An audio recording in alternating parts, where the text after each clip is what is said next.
was really good. All right, we started the morning with music. We're going to finish with music and a question.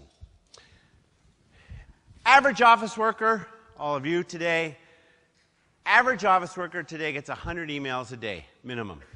Some of you get 300. And that's excluding the spam that gets through. So question, in that kind of environment, when you've got that coming into your inbox, you've got all the phone calls and all the meetings, what are you and your colleagues focused on?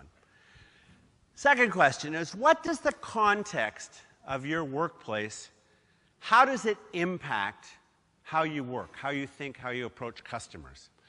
If you were here last year, you'll remember my colleague Don Allison showed you the story of Roger Bannister's 4-minute mile.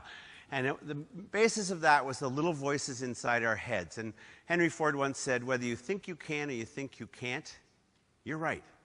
And that was the little voices inside our heads predetermine the outcome of a lot of what we do. And Bannister's big breakthrough was when they broke 4 minutes, they showed every other runner in the world it could be done. We all have context from the culture that we work in, from how we perceive the people around us, and it's very, very powerful. It has a very powerful impact on how we behave. And I thought I'd show you that with a quick story this morning.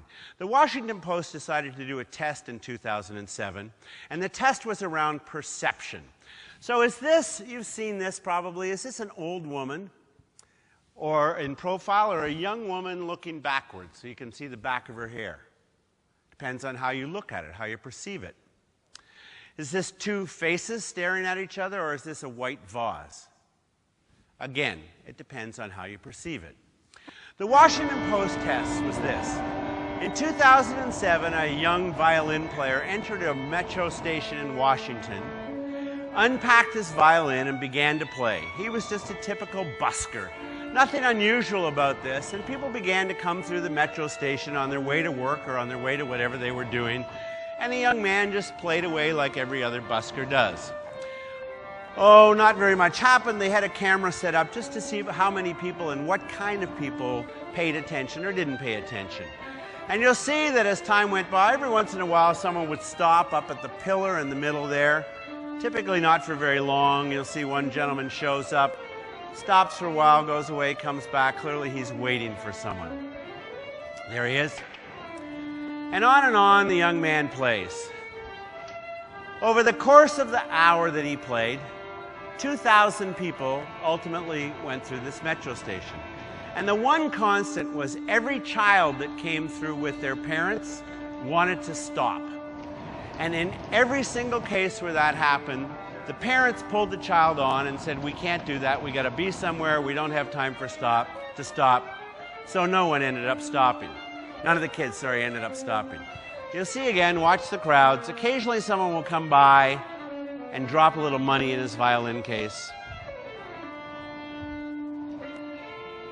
But people are just busy being busy.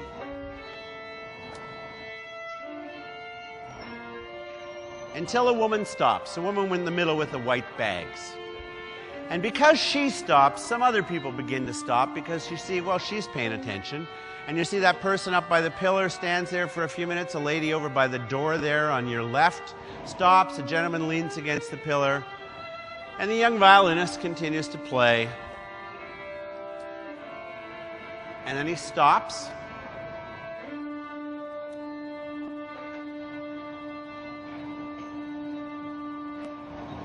And a lady with the white bags addresses him.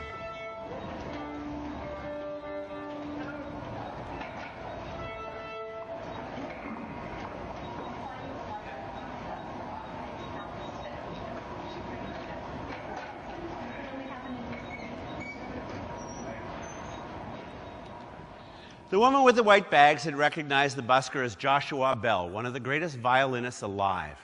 Joshua Bell had entered the metro station with a 300-year-old $4 million Stradivarius guitar, and for 1 hour had played Johann Sebastian Bach's most beautiful and most difficult violin concertos. The night before, he had done exactly the same thing. He had played a concert hall which was sold out, as his concerts are every single night, to thousands of patrons who had paid hundreds of dollars each for the opportunity to hear him play exactly the same music that he had paid for free for an hour in that metro station. So here's the interesting thing. Outside the context of the concert hall, Joshua Bell was just a busker. He was wearing a baseball hat, a t-shirt, and some jeans. And people's perception was, he can't be any good, or he wouldn't be playing in a metro station, right? So they dismissed him summarily. They didn't listen to him. They didn't even hear what he was doing or playing. They looked at him and made a snap judgment and went, well, he can't be any good, and by the way, I'm late for dinner. And the kids heard it, but weren't allowed to stop.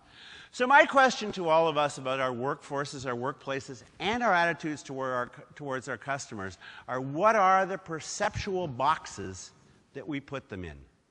Our colleagues, and maybe more important, our customers and their opportunities. Because we all create those boxes, and they have a huge impact on the outcome.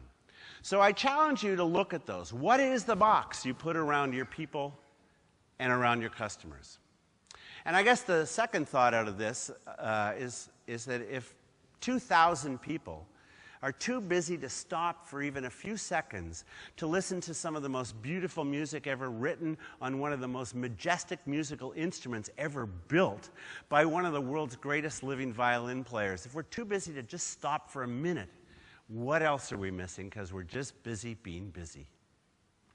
And with that thought, back to you, Tom. See you guys tonight.